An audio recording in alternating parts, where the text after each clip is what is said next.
तर हे वक्रीग्रह असणं म्हणजे नेमकं काय? आणि ते पण म्हणतात, की वक्रीग्रह असेल एखादा, तर त्याचा परिणाम अधिक तीव्र असतो. तर हे नेमकं काय आहे?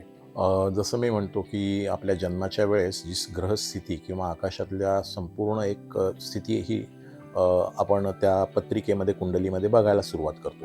त्यावेळेस काही ग्रहांचे जे गती असते, जो स्पीड असतो, तो जेव्हा पृथ्वीच्या स्पीडपेक्षा कमी असतो आणि पृथ्वी पुढे जाताना आपल्याला दिसते किंवा तो ग्रह मागे येतोय असं आपण आपल्याला वाटतं. हं, हं. त्याला वक्री ग्रह असं म्हणतात. का तो अच्छा. येत असतो का मागे? नसतो. पण त्यावेळेस त्याचा स्पीड हा थोडासा मंदावलेला असतो किंवा पृथ्वीचा स्पीड वाढलेला असतो. हं, त्यामुळे ती एक रचना तयार झालेली असते.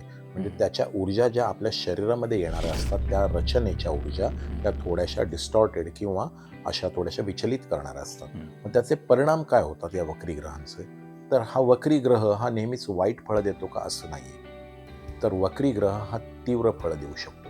म्हणजे काय होतं, की आता समजा मंगळ वक्री आहे, तर ॲक्सिडेंटचे योग असतात. अच्छा. शनी वक्री असेल, तर आपल्याला निश्चितच ब्लड सर्क्युलेशनचा किंवा ब्रेन हॅमरेजसारखा त्रास होऊ शकतो. अच्छा. किंवा बुध वक्री असेल, तर पोटाचे तीव्र आजार होऊ शकतात.